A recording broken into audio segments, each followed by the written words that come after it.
Hello everyone, Ember here, and welcome back to a new video. In this one I'm going to be taking a look at some upcoming Garchomp EX deck lists from the set Paradox Rift. So basically, for those of you who don't know, Garchomp EX is an upcoming Water Terra type Pokemon, so it is immune to damage while it's on the bench. It has 320 HP, which is very tanky. It's not quite as tanky as Charizard, but still tankier than some. And it has two really good attacks. For one fighting energy, Hydralander does 160 damage, and you get to attach up to 3 basic fighting energy cards from your discard pile to your bench Pokemon in any way you like.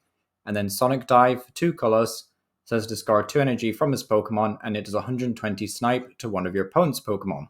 It's also worth noting that Garchomp has a weakness to lightning, being a water type, and it also has free retreat. So very, very strong and versatile card overall.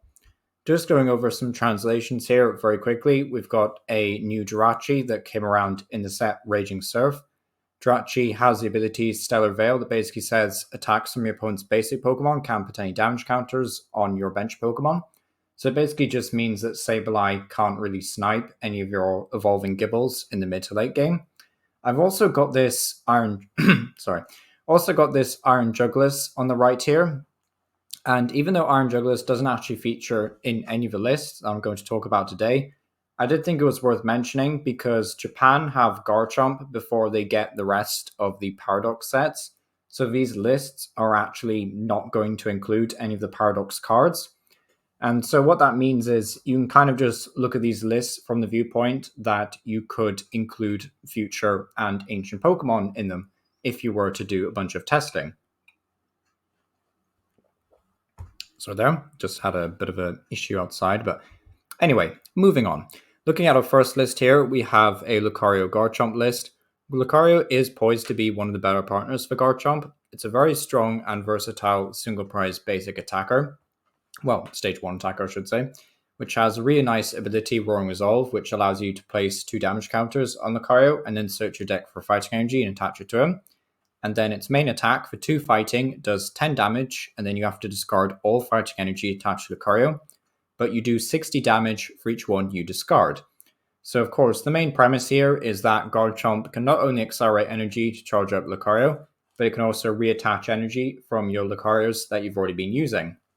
So Lucario is kind of like this ideal early game attacker, but it can also be very, very strong in the mid to late game, where you just do Hydralander into 3 energy on Lucario, and then maybe you do like a Roaring Resolve, manual attach, and then you can just one-hit KO anything in the game really at that point. So very, very strong combo. As for the rest of the deck, it's like nothing too crazy. Garchomp isn't the direct focus, so there's no full Gibble, there's not one Gabite even, but we are playing Bibarel for some draw power. There's also Radiant Greninja. Trainers are very bog standard. I guess the thing that stands out the most about Garchomp decks is usually high Irida counts, because Irida can help you find either Garchomps or Greninjas, as well as an item. So Irida is just a really nice option. And you're also playing Path to the Peak, because the only Rulebox Pokemon that you play with an ability is, of course, going to be the Greninja. So honestly, I think this variant could be pretty strong. I'm not sure if it's the best Garchomp variant yet, but I do think it's going to be worth trying out, and certainly one worth experimenting with at the very least. Next up, though, is we have probably a more consistent variant, which is just going to be an Arceus Pidgeot variant. You kind of like seeing these builds tried out and tested with Charizard. But what this build is essentially going for is using Arceus in the early game, so you can then have more time to set up your Garchomps. And then what we want to do is kind of just use Pidgeot to find stuff like Cheryl or Palpad, and basically prevent our opponent from ever taking a KO against a Garchomp. Because that's like just one of the really nice things about Garchomp is that you can do 160 for 1 energy, then play a Cheryl, heal all the damage off Garchomp, and then reattach, manual attach, I should say. And then, of course, you can accelerate the energy that you've discarded with Cheryl with the first attack. So, very efficient combo, very, very scary, of course. If you're not really doing enough damage to ever want to kill Garchomp, I know some decks in Standard right now don't actually have any one-hit KO potential, or any strong one-hit KO potential, at least, in the early to mid-game. Basically does mean that, Cheryl will be a very, very potent wall. I do think this build is going to be better than the Lucario deck, but, this one's obviously a bit more expensive because you are playing Arceus and Pidgeot. Aside from that, though, nothing too crazy, I think, going on in the trainers.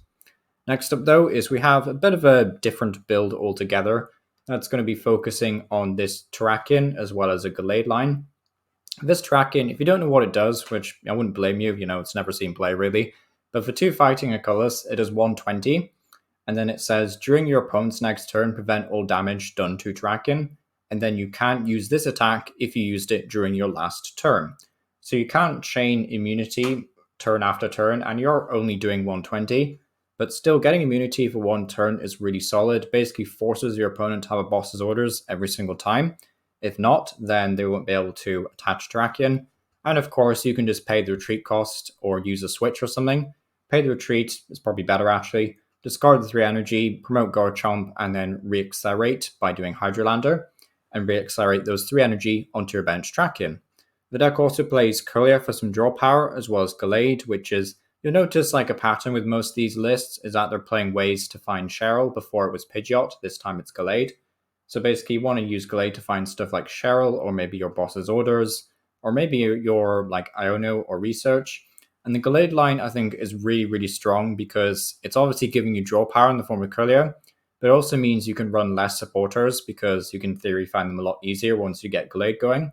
So it's just much easier to find your supporters, and therefore you can splash out and play a lot more different trainers. So yeah, very strong list overall. Have to see how effective Terrakion actually is. Of course, the opponent can boss around it, but, very strong card overall. Next up, though, is we've got something a little bit weird. As far as I can tell, I think this is supposed to be some sort of mill deck. We've got the Whimscash, which discards the top card of your opponent's deck for each fighting energy attached to it. So, of course, what we're trying to do here is swing for 160 with Hydrolander and accelerate 3 basic fighting energy to Whimscash, and basically forcing your opponent to either boss care Whimscash or just swing into Garchomp. And if they do swing into Garchomp, you could probably use Hydrolander again, and then, of course, accelerate another 3 energy or something to a Whimscash. I think that's kind of like the main goal of this deck. Then you can also use stuff like reverse energy, so you want to go for like a big mill combo.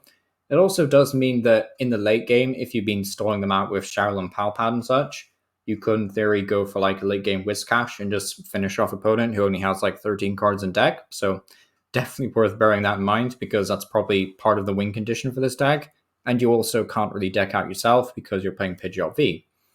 Also, interesting enough, this list is running the Liepard, which is nice to see. I think Liepard's in here over Courier and Gallade just because there wasn't enough space in this list to play Gallade or Gardevoir, but also because Liepard can survive a bit longer than Courier, so it's just nice to have against stuff like Sableye. And then next up here, which I think is actually going to be the last list that we take a look at today, is playing the new Jirachi, but it's also playing just the straightforward Lucario that we've seen earlier. And then also, interestingly enough, a 1-1 line of Sobble Inteleon. I keep forgetting this Sobble is actually still in standard. My brain just automatically thinks it rotated out because the really good Drizzile and the really good Inteleon rotated out. But sadly, we still, well, not sadly, but, we still have this Sobble and we still have the Inteleon, which can, once in your turn, place 2 damage counters, which is really nice. Just means you can fix math wherever you need it to, really. There's also going to be instances where, like, Lucario, for example, can swing for 310, and then you're not quite doing enough damage, so Inteleon can finish them off, which is nice. And that's really all I have to say about this list. There's nothing like too crazy. I think Avery's an interesting choice, just because I don't think Avery's necessarily great in a format where everyone's kind of aware of it, but yeah, I'll have to see how good Avery ends up being. Not my favorite list overall, though, to be honest. I think I prefer, this is the most consistent one for sure, but I think I prefer this one the most, even though it's a bit more risky with Terrakion. But yeah, thanks for watching. It's been Power. Let me know what you think about Garchomp down below. And of course, do you want to see any other deck profiles from upcoming sets? And yeah, it's been Power. Words. This has been, do that at least once every video now. It's so annoying. But yeah, it's been Power. Thank you for watching. Let me know what you think down below. And yeah, thank you for watching.